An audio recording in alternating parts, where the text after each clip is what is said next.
It started out like any other Thursday. The house was quiet except for the faint hum of the refrigerator and the soft rustle of trees outside our kitchen window. My husband, Daniel, had just left that morning for a week-long business trip to Chicago. He was always traveling, always chasing deals, contracts, and numbers that I never fully understood. I didn't complain. His hard work gave us a comfortable life, and I appreciated him for it. But with every trip, a strange emptiness filled our home, like something vital was missing, something deeper than just his physical presence. That evening, I made spaghetti, Jake's favorite. Jake was my stepson, Daniel's boy from a previous marriage. He had just turned 21 and was in that awkward space between being a grown man and still needing a place to crash after class. He stayed with us most weekends while he was studying at the university downtown, and lately even more than that. As we ate at the small table near the patio door, Jake seemed quieter than usual. He twirled his fork around the noodles, barely touching his plate. I asked if something was wrong, and he just gave a small shrug, his gaze fixed on a spot outside. I didn't press. He had his moods, sensitive, thoughtful, like his mom, from what little I knew of her. After dinner, I rinsed the dishes and wiped the counter while Jake watched something on Netflix. I could feel his eyes on me now and then, and when I glanced back, he'd look away quickly. It wasn't uncomfortable, just noticeable. Later, I sat on the couch with a book I hadn't touched in weeks. Jake sat at the other end, legs stretched out, flipping through his phone. A long silence hung between us until he suddenly said, "Can I ask you something?" I looked up from the page. "Of course." He hesitated, then rubbed the back of his neck. "Do you ever feel lonely? Like even when someone's around, they're not really with you?" His words struck something in me. Maybe it was the way he asked it, or maybe it was because I had thought the same thing so many times over the years. I nodded slowly. "Yes, I do." He looked like he wanted to say more, but then changed his mind. "Never mind. That was dumb." "No, it wasn't," I said gently. "It's a real feeling." Jake smiled faintly, and the moment passed. But something in the air between us shifted, like an invisible thread had been tugged. The next day, I went about my errands, trying not to overthink anything. Jake had classes, but said he'd be back in the evening.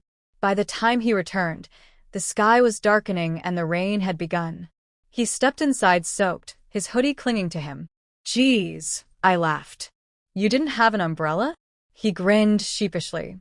"Forgot it in my locker." "Go change," I said. "I'll make you tea." A few minutes later, he came downstairs in a dry t-shirt and pajama pants. I handed him a mug, and we sat in the living room again, watching the rain slide down the windows. "You're easy to talk to," he said suddenly. I glanced at him. "That's nice to hear." "I try." Jake took a breath. "You're also, I mean, it's weird to say, but you're not like most people." I chuckled. "What does that mean?" "You listen. You see people. Most adults don't." That caught me off guard. I didn't know what to say. Compliments from him always felt rare and heavy, like they meant something more than surface-level praise.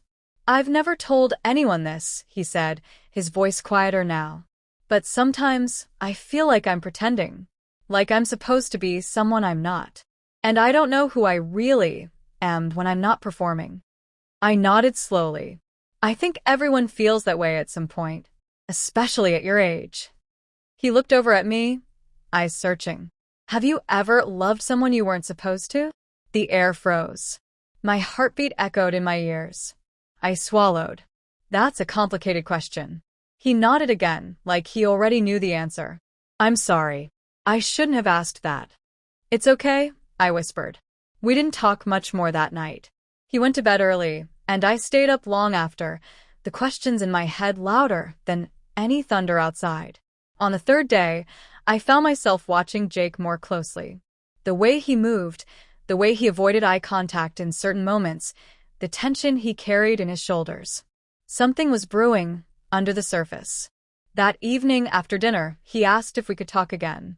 I sat beside him on the porch, where the air was still damp from the afternoon storm. "I lied the other night," he began. "I do know who I am. I've just been scared to say it." I didn't interrupt. "I think I think I feel something I'm not supposed to feel. And I don't know how to stop it. My chest tightened.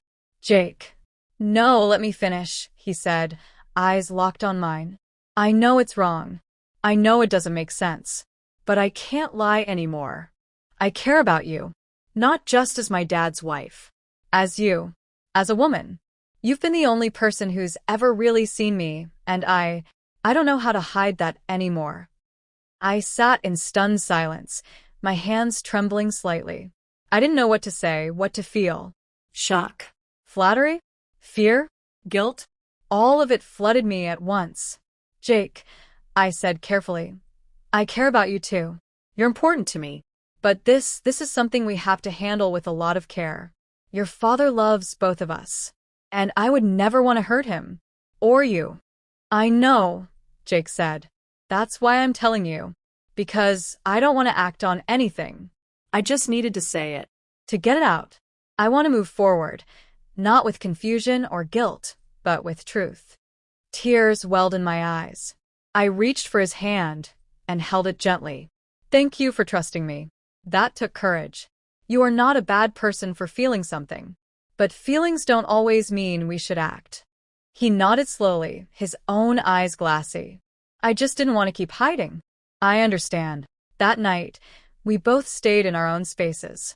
I locked my bedroom door, not out of fear, but out of respect.